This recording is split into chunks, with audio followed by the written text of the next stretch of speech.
Robert Henderson works at a plant in 1955. He brings home $4,400 a year. That is $84 a week before tax. His wife Dorothy is home with 4 children, ages 4, 7, 9, and 12. They own the house. They own the car. There is meat on the table every night, and at the end of the month, there is still money left over. Today, a family of 6 needs $120,000 a year just to reach that same standard of living. What does Robert Henderson know that you do not? This is exactly how they did it, in real numbers. Every claim in this story stands or falls on arithmetic. The Hendersons' budget is not a matter of nostalgia or personal virtue, it is a test of numbers.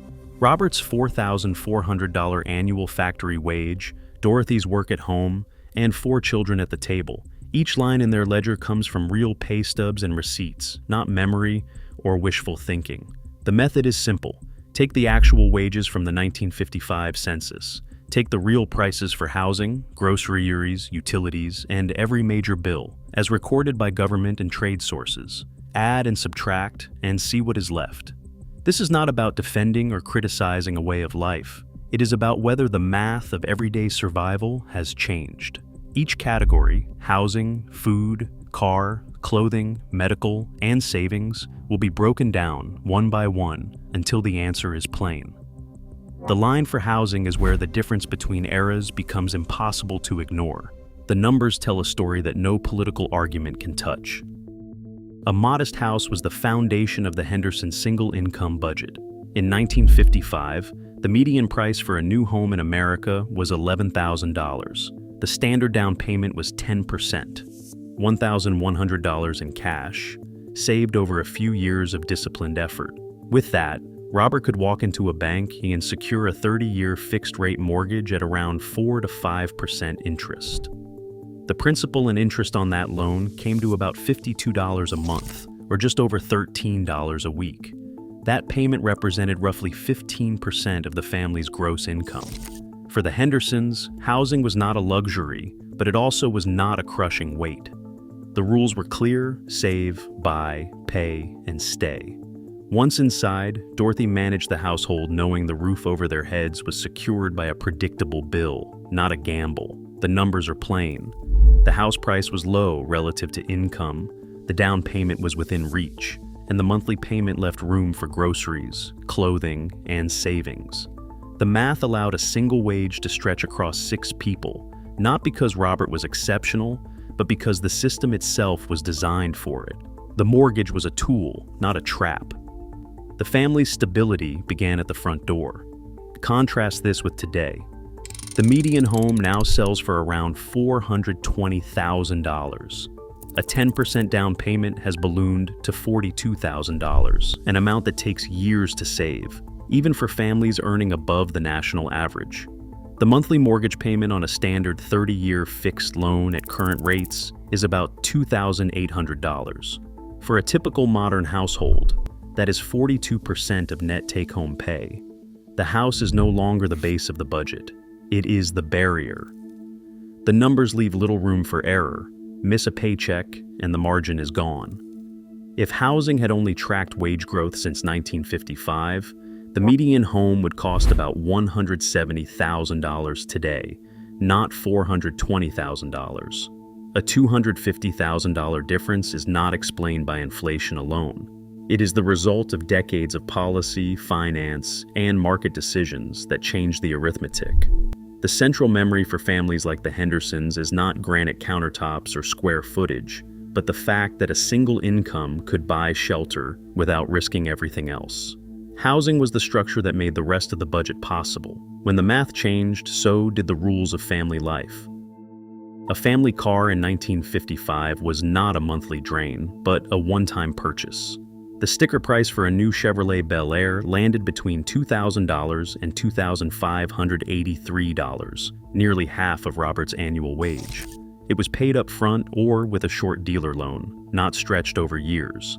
The expectation was clear: buy a car, maintain it, and keep it running for 15 to 20 years. Gasoline sold for about 13 cents a gallon, and routine upkeep. Oil changes, tires, and small repairs came out of pocket as needed. The car was an asset, not a recurring bill.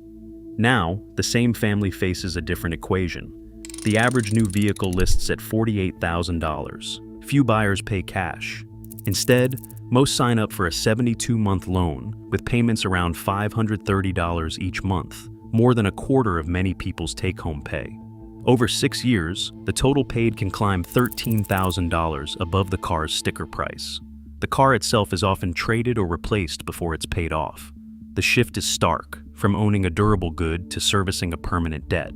Robert didn't game the system. The system itself ran on cash and durability, not on monthly obligations. The numbers make the difference plain. Groceries were Dorothy's daily arithmetic. Every meal started with the same question: how far could a dollar stretch?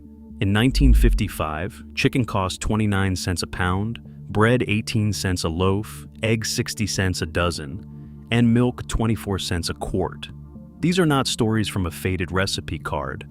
They are the posted prices in the Bureau of Labor Statistics bulletins. The grocery cart was smaller, and every item counted. Dorothy planned each week around what was on sale, what could be stretched, and what would last. There were no impulse snacks, no takeout containers, no rows of ready-made meals. Waste was a luxury no one could afford. Nearly everything bought was eaten, preserved, or repurposed.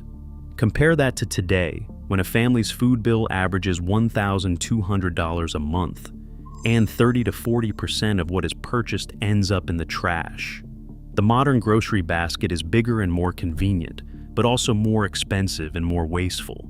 Dorothy's careful buying, her plain meals and low waste, kept food from becoming a crisis. Feeding 6 people was possible not through sacrifice or luck, but because the prices and expectations matched the paycheck. The numbers made the margin. Each week, Dorothy sat at the kitchen table with a pencil and ledger, dividing Robert's paycheck into categories that left little room for fantasy. The take-home was about $72.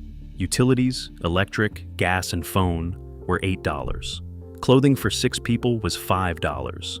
Church, school, and community activities were $6. Car fuel and upkeep was $5. Doctor visits and medicines were $3. Every line was an actual bill, not a guess or a memory. Savings were not a wish, but a real line item. $7 set aside, week after week, for emergencies or a future down payment.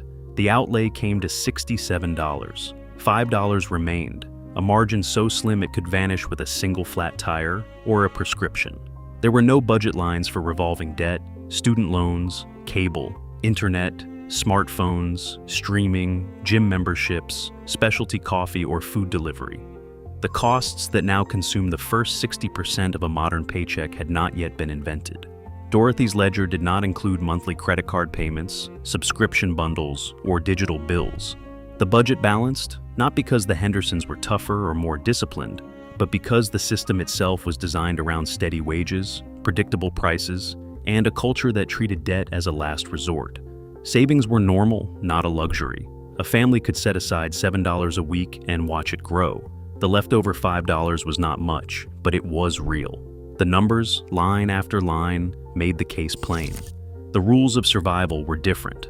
The math worked. The story is in the arithmetic, not in nostalgia, not in politics, but in the ledger Dorothy kept and the paycheck Robert brought home.